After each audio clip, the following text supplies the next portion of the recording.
ఇప్పుడు అత్యవసరంగా press meet పెట్టాల్సింది 3 అంశాలు ఉన్నాయి. సినిమా ఇండస్ట్రీలో ఎక్కడికి వెళ్ళిపోతుంది ఈ అరాచకం, ఎక్కడికి వెళ్ళిపోతుంది ఈ మాఫియా, ఈ సినిమా ఇండస్ట్రీలో గవర్నమెంట్ ఎందుకు పట్టించుకోవట్లేదు, దీనికి గవర్నమెంట్ వారధిగా ఎఫ్డీసీ చైర్మన్ ఎందుకు లేడు, ఎఫ్డీసీ చైర్మన్ని ఎందుకు నియమించలేదు, సినీ ఆటోగ్రఫీ మినిస్టర్ గారు దానికి సమాధానం చెప్పాల్సిన అవసరం ఉంది. కనుక దీంట్లో ఎందుకు ఇన్ని ప్రాబ్లమ్స్ వస్తున్నాయి అని అనటానికి మొత్తం ఇంపార్టెంట్గా ప్రెస్ మీట్ పెట్టడం జరిగింది. ఒకటి, ఈరోజు మొత్తం సినిమా గవర్నమెంట్ వచ్చి 6 నెలలు అవుతుంది. అంతకుముందు కూడా మాకు ఉన్నా లేనట్టే లెక్క. ఎఫ్డీసీ చైర్మన్ అనిల్ కుర్మాచలం గారని తెలంగాణలో, ఆయన ఎవరో మాకు తెలియదు, మేమెవరో ఆయనకు తెలియదు. ఎందుకంటే ఇక్కడ సినిమా ఇండస్ట్రీలో ఎఫ్డీసీ చైర్మన్ అంటే వారధి. వారధి అంటే ఏంటో తెలుసండి. మా సినిమా ఇండస్ట్రీలో చిరంజీవి గారిని, బాలకృష్ణ గారిని, కొద్దిమంది ప్రొడ్యూసర్ని, మైత్రి రవి గారిని, బిగ్ ప్రొడ్యూసర్స్ని, ఛాంబర్ని, కౌన్సిల్ని, తెలంగాణ ఛాంబర్ని, ఏపీ ఛాంబర్ని అందరినీ కలుపుకొని గవర్నమెంట్ సీఎం గారిని, సినీ ఆటోగ్రఫీ మినిస్టర్ గారిని, టూరిజం మినిస్టర్ గారిని అందరినీ కలిపి మాకు ఏం కావాలో, మా బాధలేంటో, మా కష్టాలేంటో అందరికీ కల్పించి మీటింగ్ పెట్టి, జాయింట్ మీటింగ్లు పెట్టి ప్రాబ్లం సాల్వ్ చేసేదే ఎఫ్డీసీ చైర్మన్ అంటారు. మాకు దాదాపు 3 సంవత్సరాలకి కేసీఆర్ గారు చుట్టం అన్నారు, బంధువు అన్నారు. వాళ్ళ బంధువులకి చుట్టాలకే ఇచ్చుకున్నారు. అయిపోయింది. 10 సంవత్సరాలు మమ్మల్ని అలాగా నీరు కాల్చేశారు. 1 man షో జరిగింది, 1 man ఆర్మీ షో జరిగింది, అయిపోయింది. సినిమా ఇండస్ట్రీ మొత్తం టోటల్గా వెనక్కి తోసేశారు. దాంట్లో ఒక 5గురికి మాత్రమే చోటు ఉంది. ఆ 5గురు మాత్రమే ఇండస్ట్రీలో మాట్లాడుకునేవారు, వెళ్ళేవారు. దాంట్లో చలసాని శ్రీనివాస్ యాదవ్ మినిస్టర్ గారు అవ్వచ్చు, లేకపోతే ఇంకోటి అవ్వచ్చు, మేబీ అయిపోయింది. ఆ 10 సంవత్సరాలు చిన్న సినిమా నిర్మాత అవ్వచ్చు, ఇంకోళ్ళు అవ్వచ్చు, బయట వెనక్కి వెళ్ళిపోయారు. ఇప్పుడు గవర్నమెంట్ అనేది అందరు గవర్నమెంట్ అంటే కాంగ్రెస్ పార్టీ అంటే ఒకప్పుడు మాకు సినిమా ఇండస్ట్రీలో మొత్తం అందరినీ కలుపుకొని వెళ్ళిన గవర్నమెంట్ కాంగ్రెస్ గవర్నమెంట్ ఉంది. ఆ కాంగ్రెస్ గవర్నమెంట్లో రేవంత్ రెడ్డి గారు వచ్చారు, కోమటిరెడ్డి వెంకటరెడ్డి గారు వచ్చారు, సంతోషపడ్డాం. మొత్తం మా వాళ్ళు కూడా వెళ్ళారు. కాకపోతే ఇక్కడ కూడా విభజించి పాలించే జరిగింది. ఇక్కడ కూడా కొంతమందే వెళ్ళడం, తగ్గమ వాళ్ళందరూ కూడా దాన్ని వన్ సైడ్ చేయడం, రేట్లు రావడం, ఇవన్నీ కూడా కొన్ని ఇబ్బందికరంగా. ఓకే, గవర్నమెంట్ ఇప్పుడే వచ్చింది కదా. అయితే ఎఫ్డీసీ చైర్మన్ కాడికి వచ్చేటప్పటికి ఎఫ్డీసీ చైర్మన్ అనేవాళ్ళు సినిమా ఇండస్ట్రీ మాత్రమే ఉండాలి. ఎందుకు సినిమా ఇండస్ట్రీలో అంటే సినిమా ఇండస్ట్రీలో అవగాహన ఉంటుంది. మా కష్టాలు, మా బాధలు సినిమా ఇండస్ట్రీకి తెలుస్తుంది. అలాగే అక్కడి నుంచి మళ్ళా ఎవరైతే సినీ ఆటోగ్రఫీ మినిస్టర్ ఇటు నుంచి అటు నుంచి 2 కూడా సత్సంబంధాలు ఎక్కువ ఉన్న వ్యక్తి ఉంటే బాగుంటుంది. ఎందుకంటే మా బాధను ఇమ్మీడియట్లీ రియాక్ట్ అవడానికి అనేది మేము ఫస్ట్ నుంచి చెప్తున్నాం. ఎఫ్డీసీ చైర్మన్గా మనం ఎవరో అనుకున్నారో ఛార్జ్ తీసుకోలేదు. మా రిక్వెస్ట్ ఏంటంటే సినిమా వాళ్ళని ఎవరినైనా పెట్టాలి. దాంట్లో ఎవరిని మీరు పెట్టండి, సినిమా వాళ్ళు ఎవరినైనా పెట్టండి, మాకు అభ్యంతరం లేదు. ఇప్పుడు కొంతమంది సీనియర్స్ వ్యక్తులు ఉన్నారు. బసిరెడ్డి గారిని ఉదాహరణకు బసిరెడ్డి గారు ఉన్నారు. ఆయన అప్లై చేసుకున్న ఎక్స్ ప్రెసిడెంట్. ఆయన డిజిటల్ రంగాన్ని తీసుకొచ్చాడు, ఎన్నో చేశాడు. చిన్న సినిమా నిర్మాతలకు కానీ డీజీ కిస్టన్ సంస్థ పెట్టాడు. బయట 1000 రూపాయలు 1500 రూపాయలు ఉంటే 250 రూపాయలకే చేశాడు. చిన్న నిర్మాతని కాపాడాడు, చిన్న డిస్ట్రిబ్యూటర్ని కాపాడాడు. డిజిటల్ రంగంలో మొత్తం టోటల్గా ఏ విధంగా వెళ్ళాలో మన డీజీ కిస్టన్ సంస్థ తీసుకొచ్చాడు. ఒక మొత్తం టోటల్గా ఇంకేమంటారంటే మా డీజీలో ఎన్నో ఉన్నాయి. ఇక అంటే మామూలుగా ఆయన చేసే కార్యక్రమాల్లో ప్రతిదీ కూడా ఒక కొత్త రకం తీసుకుని వచ్చి ఇండస్ట్రీకి చూపించాడు. అలాంటి వ్యక్తి మాకు ప్రెసిడెంట్గా 1 year ఉన్నాడు. కానీ ఆయన కూడా అప్లై చేసుకున్నానని తెలిసింది మాకు కూడా. అలాగే ఆయన పెట్టుకోవచ్చు, లేకపోతే మేబీ ఇంకెవరికైనా ఇచ్చుకోవచ్చు. కానీ తెలిసిన వాళ్ళకి ఇస్తే మంచిది అనేది ఒకటి. ఇలా ఇప్పుడు ఛాంబర్ వారిని కానీ అందరినీ కూడా అడిగారు. గవర్నమెంట్ కూడా మీరు ఎవరు రికమెండ్ చేయమంటారు, మనం కూడా తెలిసిన వాళ్ళు రికమెండ్ చేస్తే బాగుంటుంది అనేది మా ఉద్దేశం. ఛాంబర్ జాయింట్ సెక్రటరీగా, కౌన్సిల్ జాయింట్ సెక్రటరీగా, ఈసీ మెంబర్గా మేము రిక్వెస్ట్ చేస్తున్నాం. ఇదొకటి. రెండోది, ఇంకా మూడోది వెళ్ళిపోతుంటే డ్రగ్స్ మాఫియా సినిమా ఫీల్డ్కి ఎందుకు అంటుకుంటుంది? ఈ మొత్తం టోటల్గా ఈ ఎంటైర్ ఈ భూ కుంభకోణాలు, చిత్రభూరి కాలనీ కుంభకోణాలు అసలు ఎక్కడికి వెళ్ళిపోతుంది? ఇది ఈరోజు ఘటన కాదు. ఇది అలాగే డ్రగ్స్ మాఫియా ఈరోజు ఘటన కాదు. ఇది గత 10 సంవత్సరాల నుంచి మమ్మల్ని బెదిరిస్తున్నారు. ఇది ఎవరి వైఫల్యం? ఇది తెలియాలి. ఎందుకంటే సినిమా ఇండస్ట్రీలో ప్రతి వాళ్ళు బయటికి వెళ్తుంటే సినిమా ఇండస్ట్రీ అంటుంటే పలానా డ్రగ్స్లో ఉన్నారా ఇలా చాలా చీప్గా చూసే పరిస్థితికి వచ్చింది. సినిమా ఇండస్ట్రీలో ఆడపిల్లలను కూడా చాలా చీప్గా చూసుకునే పరిస్థితికి వచ్చింది. సినిమా ఇండస్ట్రీలో ఉన్న వాళ్ళు అందరూ ఇలాంటి వాళ్ళు ఎవరో కాదు. ఇక్కడ ఎవరో ఒకరు చేసిన తప్పుకు 99 మందిని అనడం తప్పు. చేసినది డైరెక్ట్గా పోలీసులు ఫోటో పెట్టారు. సాక్ష్యాధారాలు చూపించారు. మీకు ధైర్యం ఉంటే తీసుకెళ్ళి అరెస్ట్ చేయండి. 2 సార్లు 3 సార్లు అయితే పీడీ యాక్ట్ కింద లోన్ వేసేయండి. రెండోది, డ్రగ్స్ తీసుకున్నారా లేదా అనేది ఆమె నిర్ణయం. ఇంకా ఎవరెవరు తీసుకున్నారు, ఇండస్ట్రీ మొత్తం ఛానల్ అన్నీ కూడా ఇండస్ట్రీ మొత్తం చూపిస్తున్నాయి. ఇది తప్పు. సినిమా ఇండస్ట్రీలో మనం మా అసోసియేషన్ సీరియస్గా తీసుకోవాలా. ఎందుకంటే ఒక ఆర్టిస్ట్ మీద వచ్చింది, నిజమైతే ఆమె మీద యాక్షన్ తీసుకోండి. అబద్ధం అయితే ఎవరైతే దీని మీద అబండాలు వేశారో వాళ్ళ మీద యాక్షన్ తీసుకోండి. వెరీ సీరియస్లీ మీరు డైరెక్ట్గా ఛాంబర్ కంప్లైంట్ ఇవ్వండి. Chamber immediately South Indian chamber complaint ఇస్తుంది. South Indian chamber immediately Karnataka chamber complaint ఇస్తుంది. ఎవరు పోలీసులు క్రియేట్ చేశారు, ఎవరు కృష్ణవేణి, ఎవరు యామ, తప్పు జరిగింది మా ఇండస్ట్రీ, తెలుగు ఇండస్ట్రీని ఎందుకు అబాండాలు వేశారు, ఎస్ ఇమ్మీడియట్లీ మొత్తం టోటల్ జాయింట్ మీటింగ్ పెట్టి వాళ్ళ మీద యాక్షన్ తీసుకుందాం. ఒకవేళ లేదు ఇది పోలీసు వాళ్ళు చెప్పింది నిజమైతే ఇమ్మీడియట్లీ యాక్షన్ తీసుకోండి యామ గారి మీద. నేను రెండే అడుగుతున్నా. తప్పు చేస్తే మన మనిషిని కాపాడుకుందాం, ఒప్పు చేస్తే ఇమీడియట్లీ మరి రిమూవ్ చేద్దాం. ఎందుకంటే మన సురేష్ కొండేటి అన్న ఆయన వ్యక్తిగతంగా ఏదో ఒక ఈవెంట్ చేసుకుంటున్నాడు. ఒక చిన్న పొరపాటు జరిగిందో ఏం జరిగిందో, మేబీ ఈజ్ పొరపాటు జరిగిందండొచ్చు, మన రాష్ట్ర పరువు పోతుందని అవతల గవర్నమెంట్ మినిస్టర్ ఫోన్ చేశారని ఇమ్మీడియట్లీ రిమూవ్ చేసాం అన్నింటిలో నుంచి. అంటే తప్పు జరిగింది కదా, మన రాష్ట్ర పరువు తీసుకొచ్చి ఇంకొకటి పెట్టారని. మరి కర్ణాటక గవర్నమెంట్ దగ్గర మన పరువు తీసి రోడ్డు మీద పెట్టలేదా? సేమ్ గోవా, ఇది కర్ణాటక. ఇది మన అక్కడ పరువు పోయినట్టు మనకి ఇక్కడ పరువు పోయినట్టు కాదా? ఇంకా అక్కడ ఆయన వ్యక్తిగత విషయం, ఇక్కడ ఇది డ్రగ్స్ అంటే మన చట్టానికి విరుద్ధం. అలాగే మన మొత్తం ఇండస్ట్రీకి చాలా అవమానకర విషయం. మరి ఇలాంటి విషయాల్లో మనం ఏం యాక్షన్ తీసుకుంటాం? విష్ణు గారు, శివబాలాజీ గారు, శివాజీ రాజా గారు, నరేష్ గారు, దయచేసి వెరీ సీరియస్లీ మన పరువు, ఆంధ్రప్రదేశ్ పరువు తీసుకుని వెళ్ళి, మన తెలంగాణ పరువు తీసుకుని వెళ్ళి కర్ణాటక పోలీసుల దగ్గర అది తప్పు అని వాళ్ళ దగ్గర నిరూపిస్తే ఇమ్మీడియట్లీ మనం యాక్షన్ తీసుకుందాం. మన మెంబర్కి మనం సపోర్ట్ చేద్దాం. తప్పు కాదనుకుంటే మన మెంబర్ని ఇమ్మీడియట్లీ యాక్షన్ తీసుకుందాం. రెండిట్లో ఏదో ఒకటి తేల్చాలి. ఎందుకంటే మనం ఒక వ్యక్తికి చెప్పేటప్పుడు ఆ వ్యక్తికి ఎంత న్యాయం ఉందో ఇక్కడ కూడా న్యాయం అలాగే ఉండాలి. ఇంకొకటి, ఇది డ్రగ్స్లో ఎవరెవరు పట్టుకున్నారా, ఎవరెవరు ఉన్నారని పోలీసులు నిగ్గు తేలుస్తున్నారు. దాంట్లో మేము పెద్దగా వెళ్ళాల్సిన అవసరం లేదు. వాళ్ళ ఇన్వెస్టిగేషన్లో ఎవరు తప్పు ఎవరిదని తెలిస్తే 100% మా అసోసియేషన్ అయితే మా అసోసియేషన్, ఛాంబర్ అయితే ఛాంబరు, కౌన్సిల్ అయితే కౌన్సిల్, ఎవరైనా ఉంటే తీసుకుంటారు. డబ్బులు ఎక్కువైపోయి ఆయన బర్త్డే చేసుకుంటున్నాడు.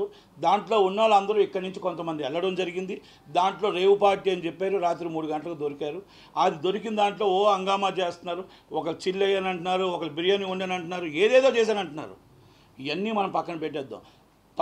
తప్పును నిరూపించుకోవాల్సిన ఇన్వెస్టిగేషన్ చేయాల్సిన బాధ్యత కర్ణాటక పోలీసుల మీద ఉంది.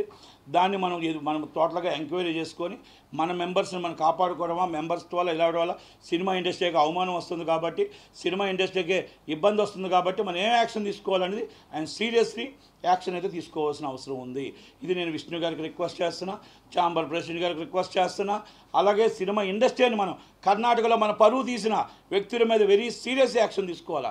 ఎందుకంటే గోవాలో చిన్న పొరపాటు జరిగిందని మన ఆయన మీద తీసుకున్నప్పుడు, సురేష్ కొండేటి గారి మీద తీసుకున్నప్పుడు ఇది కూడా వర్తిస్తుంది కదా అనేది ఒక్కసారి ఆలోచించుకోవాలనేది ఈ ప్రెస్ మీట్ నేను పెట్టడం జరిగింది. అలాగే చిత్రపూర్ కాలనీలో ఎంతో కుంభకోణాలు జరుగుతున్నాయి. కార్మికులకు రావాల్సిన 69 ఎకరాలు కొంతమందికి అక్రమ రిజిస్ట్రేషన్లు అయిపోయి, కొంతమందికి అక్రమంగా అమ్ముడిపోయారు, కొంతమందికి బయట వాళ్ళు వచ్చి ఎమ్మెల్యేలకు ఉన్నాయి, అక్కడ ఎంపీలకు ఉన్నాయి, పోలీసు వాళ్ళకు ఉన్నాయి. వాళ్ళని సినిమా ఆర్టిస్టులా? మినిస్టర్లకు ఉన్నాయి. గత మినిస్టర్లు, ఈ మినిస్టర్లు కాదు, వాళ్ళ గత మినిస్టర్లు, గత ఎమ్మెల్యేస్, ఈ ఎమ్మెల్యేస్ కాదు. ఇంక ఇలా 6 నెలలు అయింది, ఇంకా దాన్ని చూడలేదు, పూర్తిగా చూడలేదు. కనుక వీళ్ళందరి మీద ఎందుకు మీరు యాక్షన్ తీసుకోవట్లేదు? పర్మిషన్లని కోట్ల దండిన వీళ్ళందరి మీద ఎందుకు యాక్షన్ తీసుకోవట్లే? కేసీఆర్ గారు సైలెంట్గా ఎందుకు ఉంటున్నాడు? ఈ చిత్రపూర్ కాలనీని సృష్టించింది రాజశేఖర రెడ్డి గారు, విజయభాస్కర్ రెడ్డి గారు. దాచుకున్నది కేసీఆర్ ఫ్యామిలీ కాదా? ఇది అబద్ధమా నిజమా?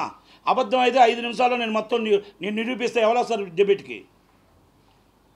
శ్రీనివాస్ యాదవ్ గారికి అన్నీ తెలుసు, ఆలోపన అనిల్ గారికి అన్నీ తెలుసు, చచ్చిపోయిన కొమరం వెంకటేష్ గారికి తెలుసు. ఎన్ని 100 కోట్లు క్యాష్ విత్డ్రాల్ చేశారు, ఎన్ని 100 కోట్లు ఎంతమంది కార్మికులకు అన్యాయం చేశారు. కృష్ణానగర్లో ఉంటున్న వాళ్ళందరూ అక్కడ ఉండవలసిన వాళ్ళు కృష్ణానగర్లో ఎందుకు ఉంటున్నారు? మీరు బ్లాక్లో ఫ్లాట్లు ఎందుకు అమ్ముతున్నారు? మీరు ఎవరికో తీసుకొని దారాదత్తం చేయడం, రిజిస్ట్రేషన్లు ఎందుకు చేశారు? ఇలాంటివన్నీ మనం అడగటానికైనా మనకు ఒక ఎఫ్డీసీ చైర్మన్ కావాలి, ఎఫ్డీసీ వాళ్ళది కావాలి, గవర్నమెంట్తో మనకి మాట్లాడటానికి కావాలి. డైరెక్ట్ లింక్ టు లింక్ అని చైర్మన్ సీఎం గారికి ఉండదు. సీఎం గారికి మనకి ఉండదు. మనం ఒక్కసారి ఆ ఎఫ్డిసి చైర్మన్ని మనం ఎన్నుకోవాలి. అవి ఎన్నుకోవాలంటే మీ ఛాంబర్ కానీ, కౌన్సిల్ కానీ, అలాగే గవర్నమెంట్ కానీ మా సినిమాకి తెలిసిన వాళ్ళని, మీతో అనుబంధం ఉన్న వాళ్ళని ఎన్నుకుంటే బాగుంటుంది. మా రిక్వెస్ట్ మళ్ళా చెప్తున్నాం, బసిరెడ్డి గారు అన్నయ్య is a very hard worker కాబట్టి అటు ఇటు కూడా 24 hours కష్టపడగలిగి నిలబడగలిగి వర్క్ చేసే వ్యక్తి ఉన్నాడు కాబట్టి దాన్ని రికమెండ్ చేస్తున్నాం. ఆయన కాకపోతే ఇంకొకరికి ఇవ్వండి, సినిమా వాళ్ళకి మాత్రం ఇవ్వండి అనేది మా రిక్వెస్ట్. కనుక దయచేసి ఇవన్నీ ఈ కుంభకోణాలన్నీ కూడా ముందు రేవంత్ రెడ్డి గారు వెలికి తీయాలి. వీళ్ళు ఇమ్మీడియట్లీ ఎవరు ఈ కుంభకోణాలు చేశారు అందుకే తప్ప వాళ్ళు మీరు జాయిన్ చేసేసుకొని మళ్ళీ మీరు వాళ్ళని తీసుకొచ్చి మనవలే అనుకుంటే ఇక దీనికి అంతం ఎక్కడ ఉంటుందో తెలియదు. దయచేసి వీరి మీద సీరియస్ యాక్షన్ తీసుకోవాలి. డ్రగ్స్ మీద కూడా ఇది ఎలా జరిగింది, ఏం జరిగిందని మన తెలంగాణ పోలీసులు కూడా కర్ణాటక పోలీసుల మీద ఆరా తీసి ఎక్కడ ఏం జరిగింది, ఏంది ఫేక్ న్యూసా, నిజం న్యూసా, నిజంగా వీళ్ళు చెప్తుంది అబద్ధమా, వాళ్ళు చెప్తుంది అబద్ధమా, కావాలని మొత్తం తెలుగు వాళ్ళందరినీ ఇరికిచ్చారా, కావాలని కర్ణాటక వాళ్ళని తప్పించారా, ఇరికిచ్చి పాప అమాయకులైన తెలుగు వాళ్ళందరినీ ఒక ఫ్లైట్లో తీసుకెళ్ళి అక్కడ పడేసి ఆ కేసు ఏమైనా వీడియోలు తీసి బయటకు వదిలేరా, ఇవన్నీ కూడా అనుమానాస్పదంగా ఉన్నాయి.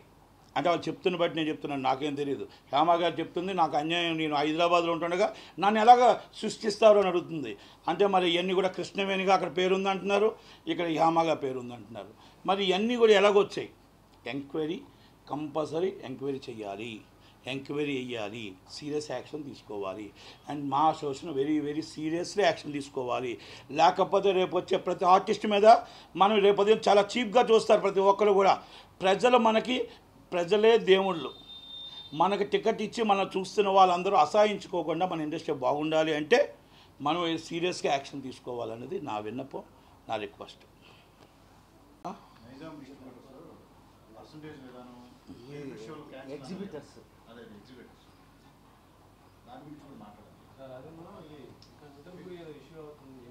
అదే కదా చెప్పింది, అదే కదా ఇప్పుడు చిత్రపతి ఇష్యూ మాట్లాడని చెప్పిందాక. చిత్రపతి ఇప్పుడు నైజాం ఒక ఎగ్జిబిటర్స్ అసోసియేషన్ ఒకటి పెట్టారు.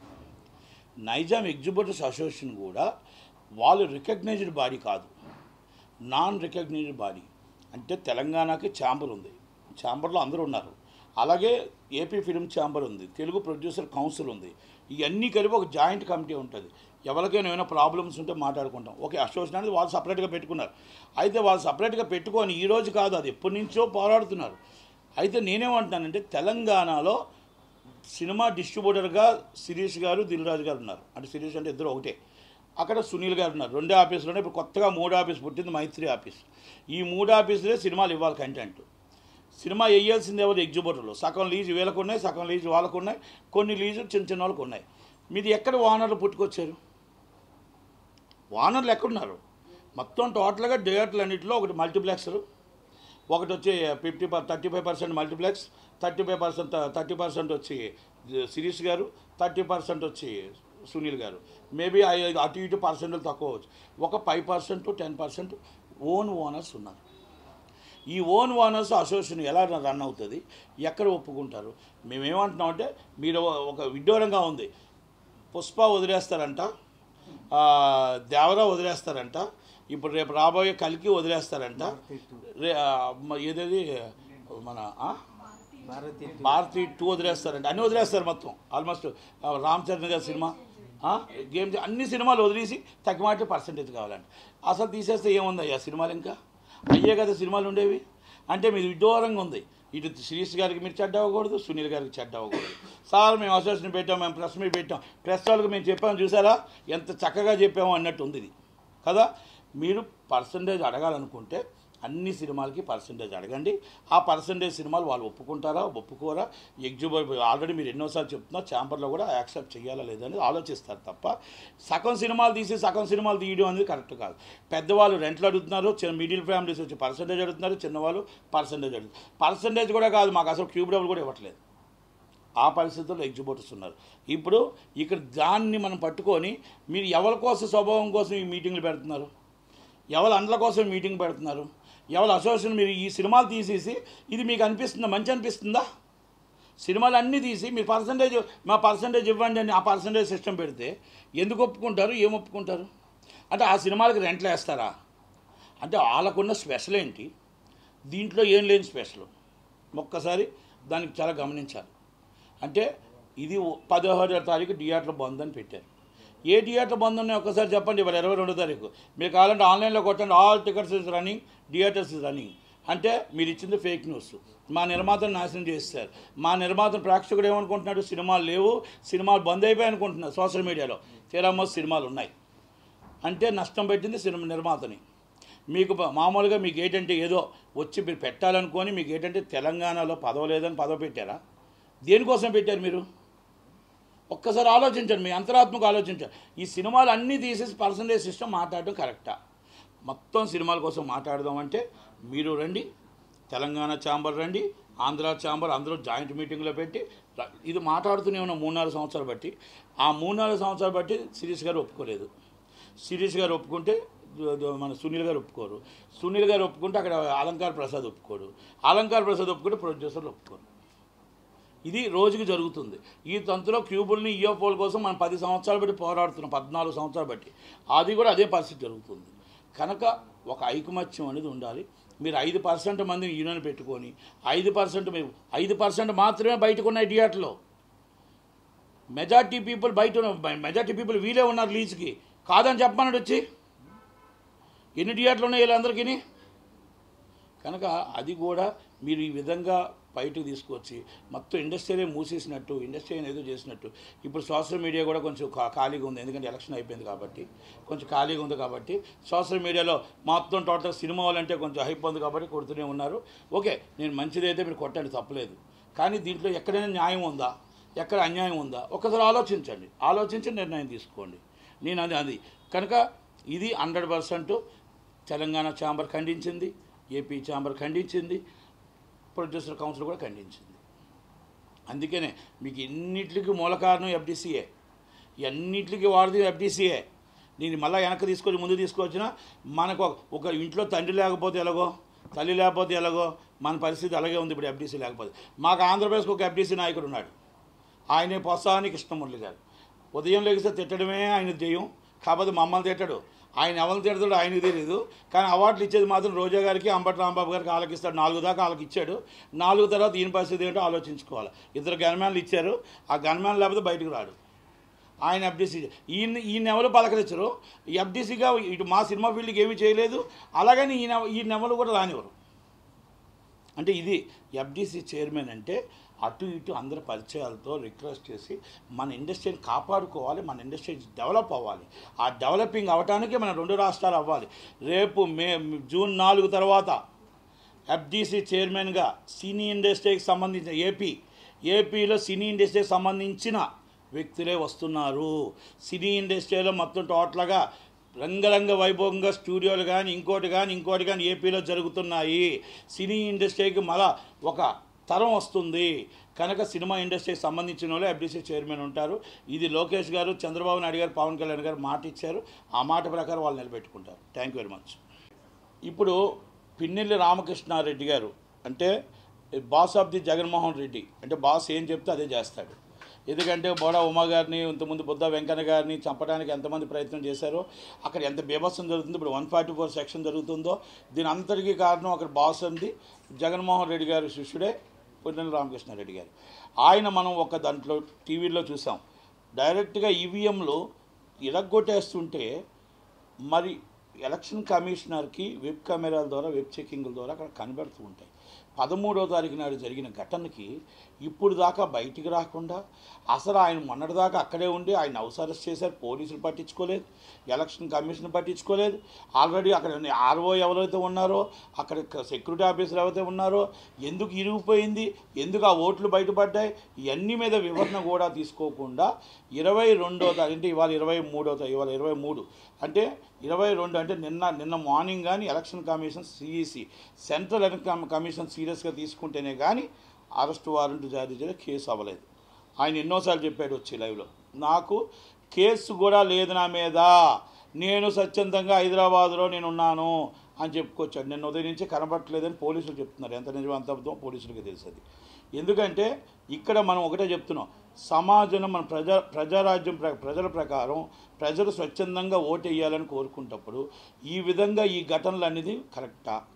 మళ్ళా వాళ్ళే ఒక పిటిషన్ వేశారు. సంబరాల రాంబాబు గారును, ఆయన చాలా మంచి వ్యక్తి, మన ఇది మన చంద్రగిరి మోహిత్ రెడ్డి చెవిరెడ్డి మోహిత్ రెడ్డి గారు వేసాడు. చాలా మంచి వ్యక్తి, వెరీ డీసెంట్. ఆయన కూడా వేసాడు. ఏమని వేసాడు హైకోర్టులో, సార్ మమ్మల్ని అన్యాయం చేశారు, మాకు ప్రాణహాని ఉంది, మాకు రీపోలింగ్ చేయండి అని వేసాడు.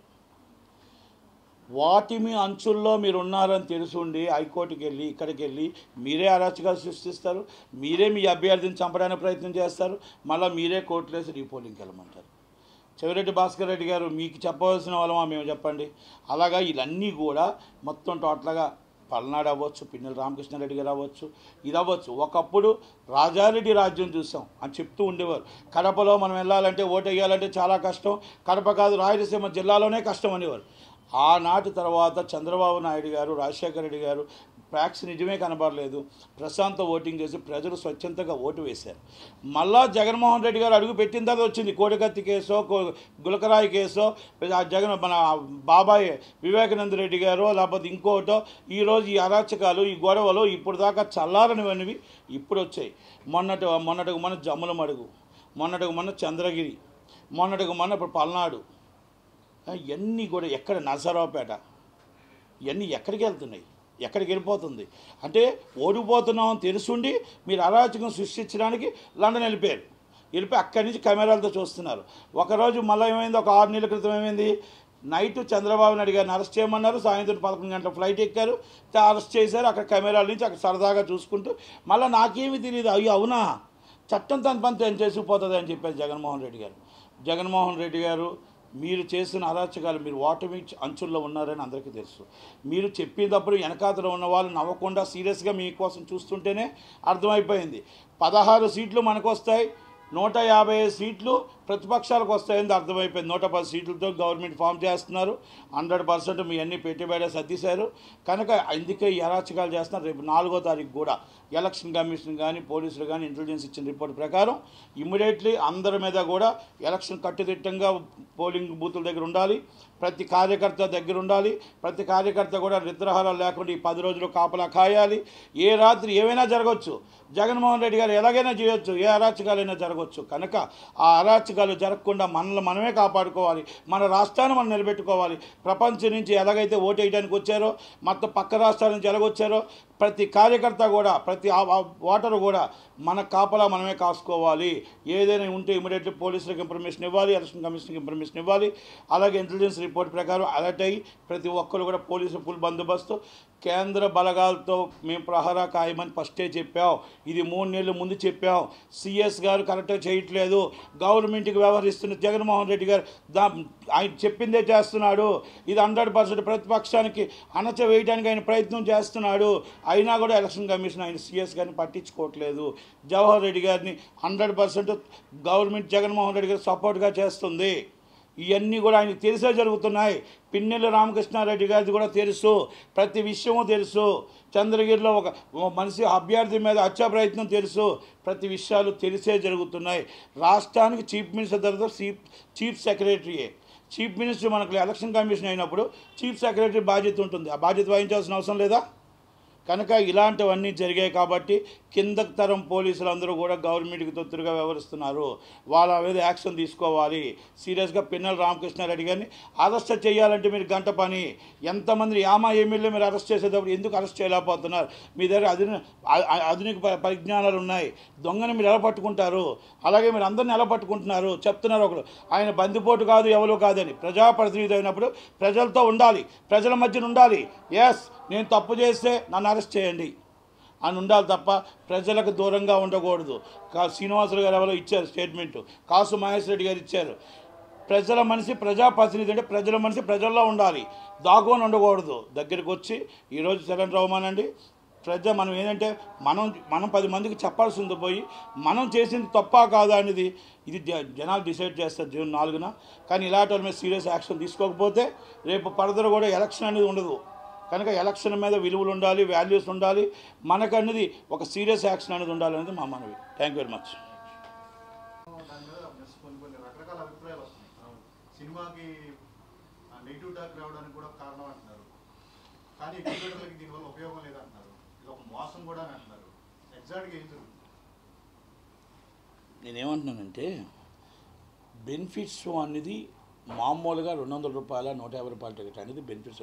తెల్లవారు 4 గంటలకు బెనిఫిట్స్ ఇవ్వడం ఎగ్జిబిటర్ తప్పు, 12 గంటలకు బెనిఫిట్స్ ఇవ్వడం ఎగ్జిబిటర్ తప్పు, దాని పర్మిషన్ ఇచ్చింది గవర్నమెంట్ తప్పు. మా ప్రజల దగ్గర ప్రజలు అంటారు, ప్రజలే దేవుళ్ళు అంటారు కదా, వాళ్ళ దగ్గర 2000 రూపాయలు దోచుకోవడం అనేది కరెక్టా? ఇది ఒక ప్రొడ్యూసర్ రావట్లే, ఒక డిస్ట్రిబ్యూటర్ రావట్లే, ఒక ఎగ్జిబిటర్ రావట్లే, ఒక దళారీ తీసుకుంటున్నాడు. ఎస్, దళారే తీసుకుంటున్నాడు. ఆ దళారీ డబ్బులు వెళ్ళడం కోసం గవర్నమెంట్ ఎందుకు సపోర్ట్ చేస్తుంది, ఈ ఎగ్జిబిటర్ ఎందుకు సపోర్ట్ చేస్తున్నాడు? అలా నెలకి 17-20 థియేటర్లు ఇస్తున్నారు. రేపు కలికి కూడా జరుగుతాయి. దోచుకుంటున్నారు కొన్ని కోట్ల రూపాయలు. ఇది వాస్తవం. ఇది ప్రొడ్యూసర్కి వస్తుందేమో చెప్పానండి స్టేట్మెంటు, ఇది డిస్ట్రిబ్యూటర్కి వస్తుందేమో చెప్పానండి. ఎగ్జిబిటర్కి వచ్చే రెంట్ 20,000 30,000 ఇస్తున్నారు నైట్ 2 షోలు వేస్తే. మీరు మామూలుగా 7 గంటల షో చూసుకోండి, 7 గంటల షో మన 150 రూపాయలు 200, గవర్నమెంట్ ఏదో రేట్ ఆ రేటే ఉంటాయి. మరి ఈ బెనిఫిట్స్ వల్ల మరి ఎగ్జిబిటర్లు తెలుసుకోగలగాలి, గవర్నమెంట్ కూడా తెలుసుకోగలగాలి, కమిషనర్ ఆఫ్ పోలీస్ గారు తెలుసుకోగలగాలి, అక్కడ ఎవరైతే జిల్లా కలెక్టర్ గారు తెలుసుకోగలగాలి. అంటే ఇవ్వడం వల్ల గవర్నమెంట్ సినీ ఆటోగ్రఫీ మినిస్టర్ కూడా గతంలో జరిగిన పొరపాట్లు ఈ గవర్నమెంట్లో పొరపాటు జరగకుండా సార్ ఎవరో ఫోన్ చేయనియండి, అది న్యాయమా అన్యాయమా చూడండి. న్యాయం కాదు, పలానా నా చుట్టం చేశాడు, నా బంధువు చేశాడు, పలానా నా ఇంటి పేరు ఆయన చేశాడు, నా పక్కన నేను రెడ్డి ఆయన రెడ్డి, నేను కమ్మ ఆయన కమ్మ అంటే మన రాష్ట్రం ఏ రోజుకి బాగుపడదు. అది న్యాయమా అన్యాయమా ఒక్కసారి చూడండి. ఈరోజు జరుగుతున్నాయి ఆంధ్రప్రదేశ్లో అరాచకాలు, అధికార పార్టీ అరాచకం జరుగుతుంటే, ఒక మిషన్స్ మధ్య ఎరగొడుతూ ఉంటే పట్టుకోలేని పరిస్థితుల్లో, కంప్లైంట్లు పెట్టలేని పరిస్థితుల్లో ఉన్నారు పోలీసులు కానీ ఇంకొకరు కానీ. ఈరోజు దొరకలేదు సార్ అంటున్నారు. తలుచుకుంటే మీరు పట్టుకునేది అసాధ్యం కాదు, అది పట్టుకోవాలని అసాధ్యం కాదు. కానీ ఇక్కడే కాదు, ప్రతి దిక్కన కూడా ఒక అరాచకం సృష్టిస్తున్నారు. అంటే దానివల్ల ఏంటంటే ఒకరికి న్యాయం చేయడం కోసం ఇంకొకరికి అన్యాయం జరుగుతుంది. మీకు మళ్ళీ దాన్ని ఎందుకు తీసుకొచ్చానంటే, ఇలా ఈ సినిమా ఫీల్డ్లో కూడా మీరు దయచేసి రేవంత్ రెడ్డి గారు, కోమటిరెడ్డి వెంకటరెడ్డి గారు, కొన్ని ఇష్యూలు జరిగాయి మొన్న ఇష్యూలు ఏంటంటే అప్పుడప్పుడు మీకు గవర్నమెంట్ వచ్చింది కాబట్టి మీరు తెలిసి జరిగి ఉంటాయి. ఎందుకంటే 500 రూపాయలు 400 రూపాయల రేట్లు అనేది కరెక్ట్ కాదు. 300 రూపాయలు దాటి రేట్ ఇవ్వకండి. పేదవాడు మల్టీప్లెక్స్లో సినిమా చూడాలి, ఎందుకు చూడకూడదు? 100 రూపాయల టికెట్ పెట్టండి, 200 రూపాయల టికెట్ పెట్టండి, పేదవాడికి ఆక్యుపెన్సీ 100 పెట్టండి, ఒక 75 సీట్లనే పెట్టండి. పేదవాడు సినిమా చూడకూడదా? పేదవాడు అడుగు పెట్టకూడదా? పేదవాడు ఓట్లు కావాలి, పేదవాడు సీట్లు కావాలి, కానీ పేదవాడు మల్టీప్లెక్స్లో అడుగు పెట్టకూడదు. పలానా రోజు నేను మల్టీప్లెక్స్ చూసాను రోడ్డు మీద నుంచి చెప్పాలా? మల్టీప్లెక్స్లో సినిమాకి వెళ్ళకూడదా? ఎందుకు పెట్టరండి? ఒకప్పుడంటే నియంత పాలన జరిగింది, తెలంగాణ నాది అనుకో రాజరిక పాలన చేశారు కేసీఆర్ గారు. మీరైనా సరే ప్రజల పాలన చేయండి సార్, ప్రజల వద్ద పాలన అని చెప్పిన రేవంత్ రెడ్డి గారు, నిజంగా మీరు 100 సీట్లో 70 సీట్లో పేదవాడు మల్టీప్లెక్స్కి వెళ్ళే విధంగా 100 రూపాయల టికెట్ పెట్టండి. మీరు ఎక్కువ తక్కువ అని చెప్పట్లేదు, 100 రూపాయలు పెట్టండి, ఎందుకంటే వాళ్ళకి వర్కౌట్ కాదు కాబట్టి. తక్కువ టికెట్లు మీ ఇష్టం, 100 పెడతారా, 500 పెడతారా, 5,000 పెడతారా, పెట్టుకోండి. కనుక రేవంత్ రెడ్డి గారు అవ్వచ్చు, సినీ ఇండస్ట్రీ అవ్వచ్చు, అందరూ కూడా ఇది కొంతమందికి సంబంధం లేకుండానే సంబంధం వస్తుంది.